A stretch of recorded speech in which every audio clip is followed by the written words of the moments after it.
জানিস না যে কেতন ছেড়ে উঠলে আমার মাটকা গরম হয়ে যায়? ঢং করো না তো। কেতন না, যে মেয়েটা কেতন গায়ে সে তোমার নতুন বউ। তার পেটে বাচ্চা আছে। এই শালা শঙ্করের বাচ্চা রে, একটা ডিম ভরা মাছ বেঁচে দিয়ে চলে গেল।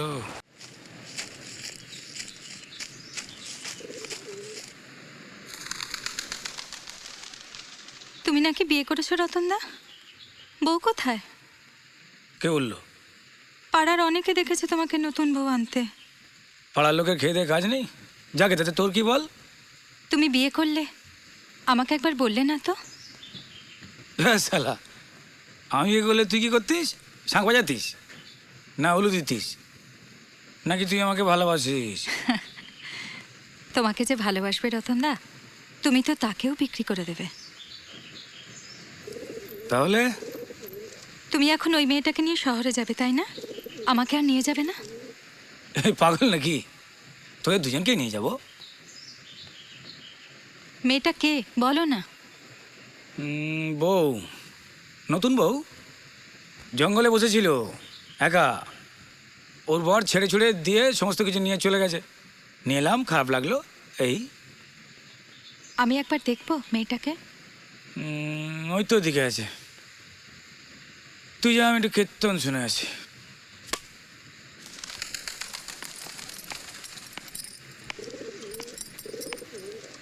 রতনদা বলল তুমিও নাকি শহরে যাবে।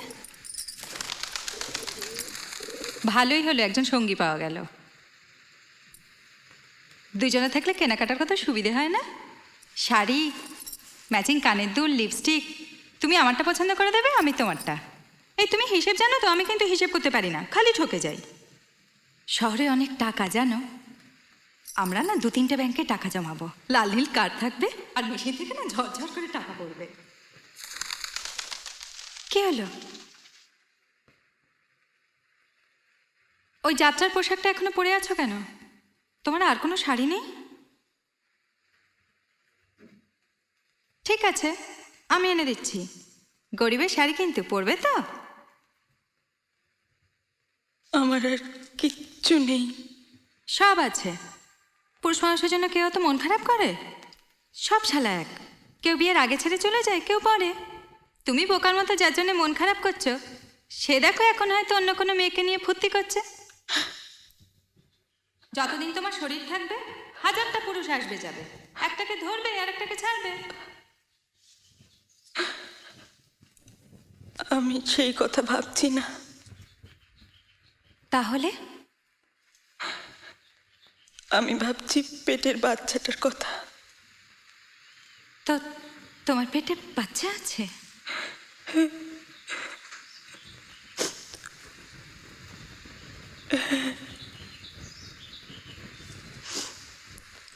কি চাও তুমি?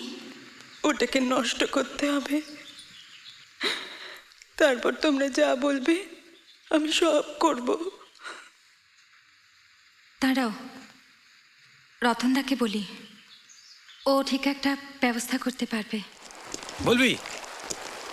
নৌকা তুলে নিয়ে চলে এলি, জানিস না যে কেতন ছেড়ে উঠলে আমার মাটকা গরম হয়ে যায়? ঢং করো না তো। কেতন না, যে মেয়েটা কেতন গায়ে সে।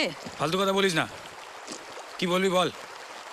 তোমার নতুন বউ, তার পেটে বাচ্চা আছে। এই শালা শঙ্করের বাচ্চা রে, একটা ডিম ভরা মাছ বেঁচে দিয়ে চলে গেল। মেয়েটা বাচ্চাটা নষ্ট করতে চায়। হ্যাঁ, সে তো করতে হবেই।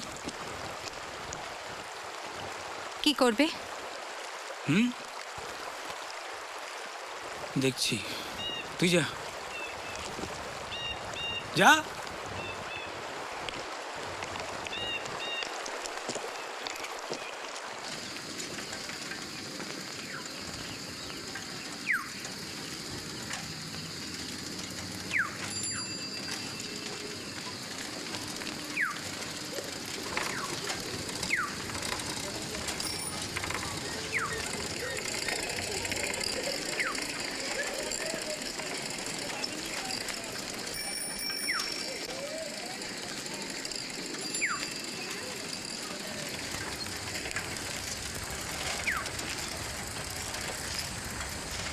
ডাক্তারবাবু, আরে রতন, তুই কবে এলি? এই তো বলছি এটা প্রাইভেট দরকার ছিল। প্রাইভেট? হ্যাঁ, আমি ওই অনেকক্ষণ ধরে অপেক্ষা করছি। শুনলাম যে কলে বেরিয়েছেন। হ্যাঁ রে, ওই যতনের বোনটা মরে গেল, বুঝলি, বাঁচাতে পারলাম না। Heavy bleeding. ভাগ্যিস ওই বন্ডে সই করিয়ে নিয়েছিলাম, তা নাহলে কিন্তু খুব রিস্ক হয়ে যেত। হ্যাঁ, বলছি আমার একটা কাজ আপনাকে একটু করে দিতে হবে। করে দেবো, কিন্তু বন্ডে সই করতে হবে বাবা। আর শোনো, টাকাটা ফুললি অ্যাডভান্স করতে হবে, বুঝেছ? ও টাকা পয়সা নিয়ে আপনি কোনো চিন্তা করবেন না। তবে বন্ডে সই ফই করার কোনো দরকার নেই। মেয়েটার আগে পরে কেউ নেই, মরে গেলেও কোনো ক্যাচাল ফ্যাচাল হবে না। না না, তুমি বললে হবে নাকি? শেষকালে রিস্ক হয়ে যাবে, ও বন্ডে সই করতে হবে। আর শোনো, অপারেশনটা আমি আমার ওটিতে করব, বুঝতে পেরেছ? কারো বাড়িতে বাড়িতে গিয়ে করতে পারবো না, ঠিক আছে? ঠিক আমি আছে। চলি।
এমন আরো অনেক ভিডিও দেখতে এই চ্যানেলটি সাবস্ক্রাইব করে নিন এবং পাশের বেল আইকনটি প্রেস করে দিন।